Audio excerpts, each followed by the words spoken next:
Supporters of Pakistani cricket legend and politician Imran Khan took to the streets on Thursday as Khan claimed his victory in general elections disputed by his rivals. Supporters danced and waved flags outside his headquarters in Islamabad as vote counting continued more than 24 hours since polls closed.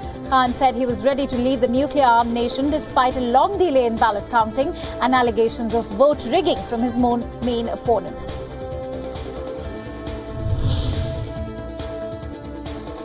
Indian Prime Minister Narendra Modi met Chinese President Xi Jinping on the sidelines of the BRICS summit in Johannesburg.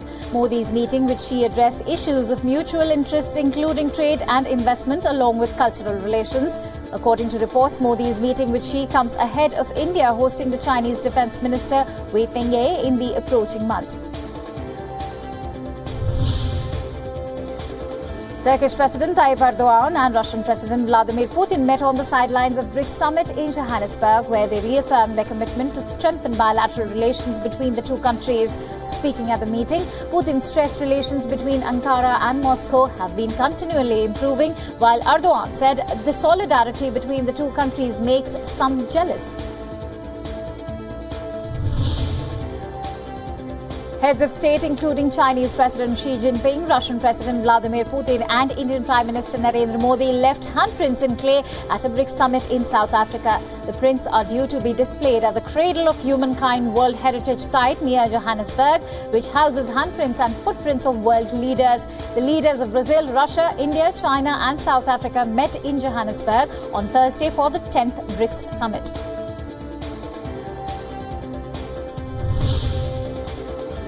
Additional Director General of Border Guards Bangladesh, Mohammad Zahid Hassan, said the movement of the Rohingya refugees inside Bangladesh is well contained within camps.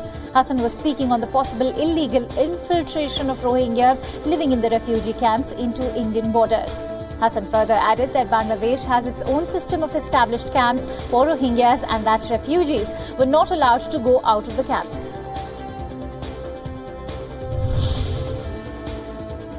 Video uploaded to social media showed smoke on a road near the United States Embassy in Beijing after the embassy said a bomb exploded outside the building, wounding the lone assailant. The video shows people running as a blanket of smoke covers the road. The sound of the explosion was deafening, according to the person filming the video.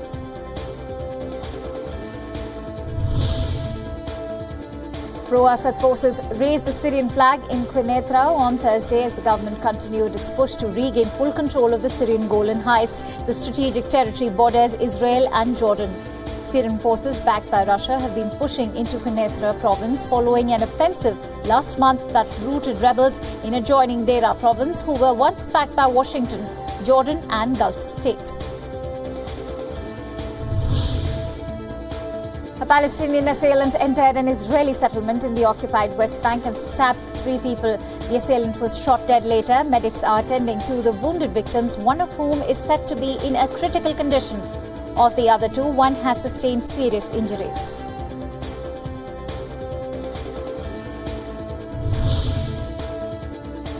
Spanish Prime Minister Pedro Sanchez and French President Emmanuel Macron held talks in Madrid where they discussed challenges faced by both countries, such as that of migration. A new release by Spanish government stated that Macron was expected to work on the details of a joint ceremony to be held in the autumn, which will culminate with France's handover of documents and weapons belonging to the Basque separatist group ETA.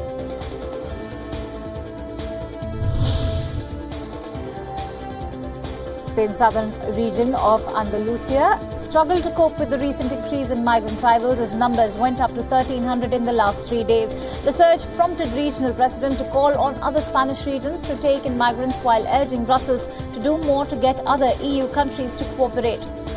Andalusia in southern Spain is the main entry point for migrants making the treacherous trip in small boats from North Africa to Europe.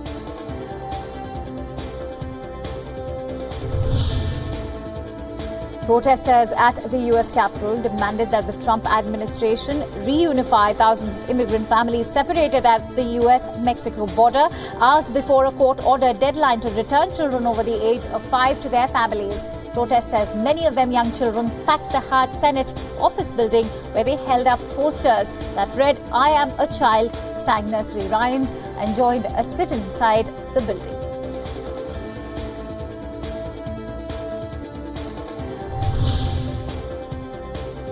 Venezuela will remove 5 zeros from the Bolivar currency rather than the 3 zeros originally planned in an effort to keep up with inflation projected to reach 1,000,000% this year.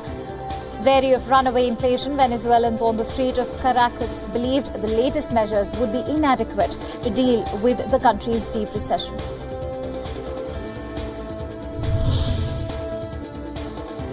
Venezuelan opposition deputies led a march in the northwest city of Maracaibo to demand the government make a plan to restore electricity, which is often powered off and rationed for most of the day.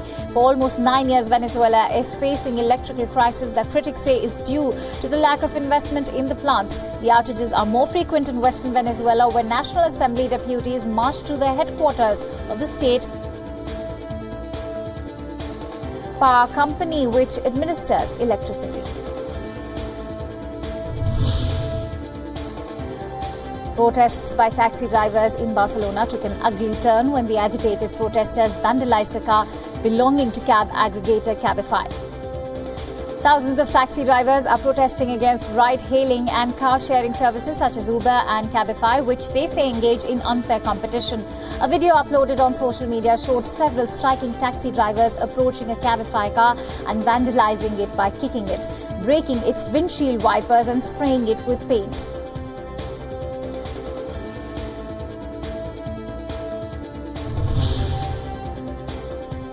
The number of foreign tourists visiting Nicaragua has fallen sharply after almost 300 people were killed in weeks of clashes stemming from a government clampdown on protests. According to local media reports, more than 60% of hotel employees are not working and have been forced to take leave due to the drop in tourism. Local news reports say that Managua's hotel sector is working at less than 20% of its capacity. While some hotel owners are trying to hold out, others have decided to shut down.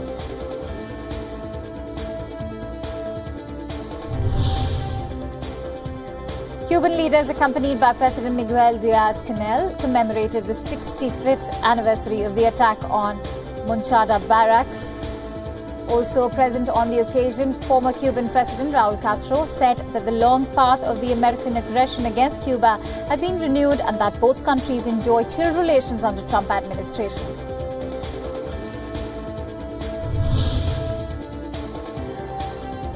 Chilean activists stormed the Cathedral of Santiago, demanding the resignation of Archbishop Ricardo Azati.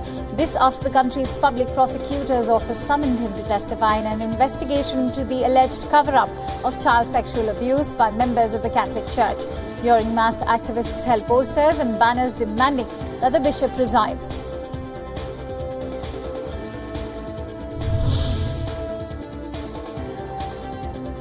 A separate fireman who came to tackle the fire in Greece, which killed at least 83 people, said that the devastation was the worst he had ever seen.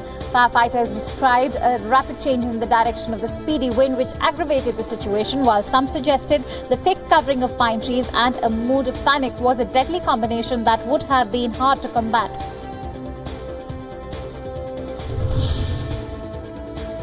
Drone footage of the Greece wildfires wreckage showed the extent of the devastation after wildfire ripped through the Greek coastal area of Rafina, killing at least 83 people. The aerial footage shows blackened, scorched land by the sea and damaged houses after what was the deadliest blaze in Greece in decades. At least 187 persons, including 22 children, were injured in the blaze.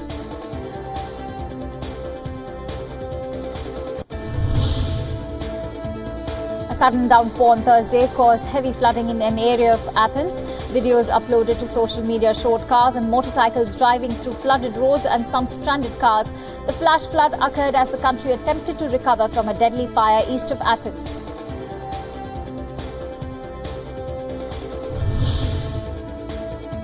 German firefighters engaged in prolonged efforts to bring forest fire under control at the Fichtenwald forest. The blaze, an hour outside of Berlin, covered 90 hectares of woodland. Firefighters battling the blaze were forced to close off the A9 motorway, which lies adjacent to the Fichtenwald forest, leading to traffic diversions along the route.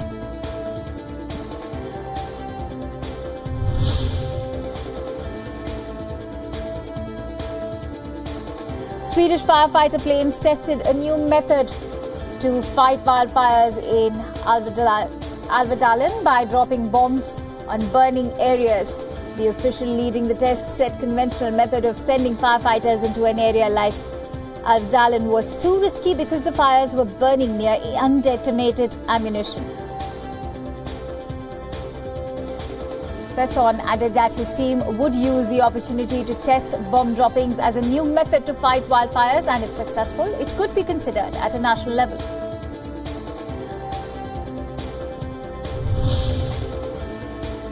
Record rainfall in Ukraine caused flash floods in Kiev on Wednesday as strong storms battered the capital. The downpour caused severe flooding in several central underground passages, with the water level reportedly reaching 1.5 meters. Videos from Kiev residents showed people struggling through one underground passageway and others making their way down flooded streets.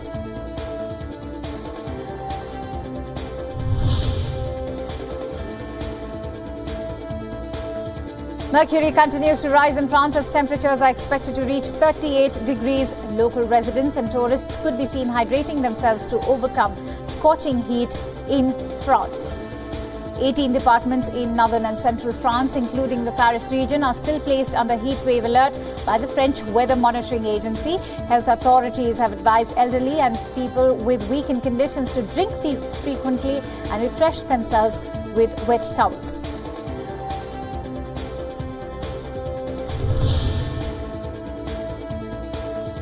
Temperatures in Belgium continue to spike and are expected to reach 36 degrees. A few residents are avoiding direct sun, finding shelter under shade in parks, while some are taking to sunbathing in artificial beach. Belgium's weather department said on its website that the heat could lead to stormy weather later in the evening, adding temperatures might go down starting Saturday. The Belgian Interregional Environment Agency warned that the weather conditions could lead to a decrease in lung function.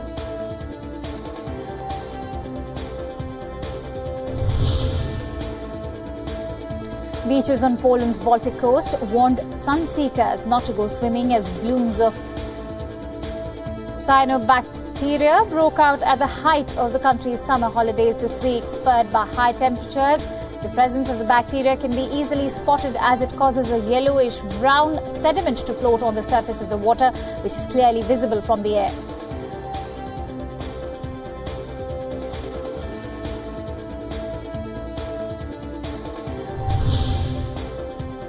Over 4,000 people gathered at an altitude of 2,000 meters to watch French singer Camille perform on an open-air stage with a view of the French Alps and the famous Mont Blanc mountain.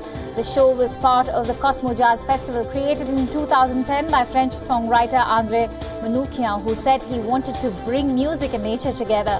The organizers chose the singer or bands according to the site and their music.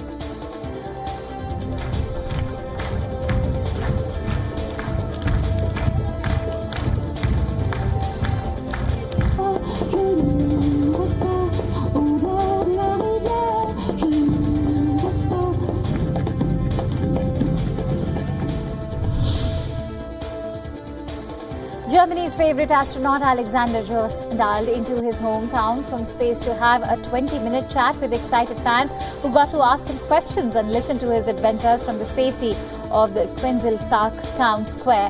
Astronaut Alexander Jost became the first German commander of the $100 billion International Space Station in June, after previously spending 165 days on the International Space Station in 2014.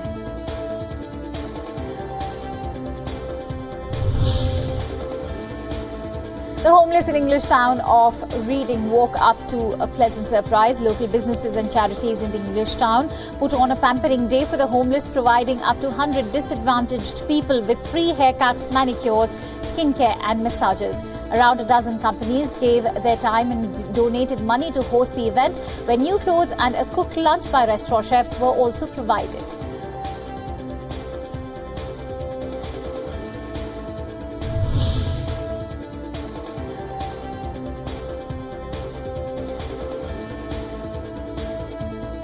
A page from the 1754 Pennsylvania Gazette newspaper is going under hammer with a starting price of $40,000. The page contains a cartoon which is seen as one of the most important in American history.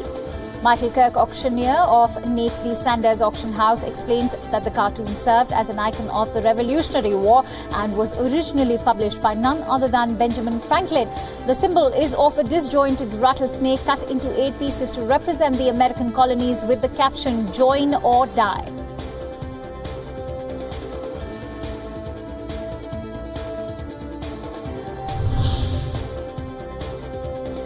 American television personality Kylie Jenner earns up to $1 million per sponsored post as per Instagram scheduling tool Hopper. Kylie, with a fan base of 111 million followers, topped Hopper's 2018 Instagram rich list. She beat celebrities like Selena Gomez, who was ranked second, and her half-sister Kim Kardashian, who was ranked fourth in the list.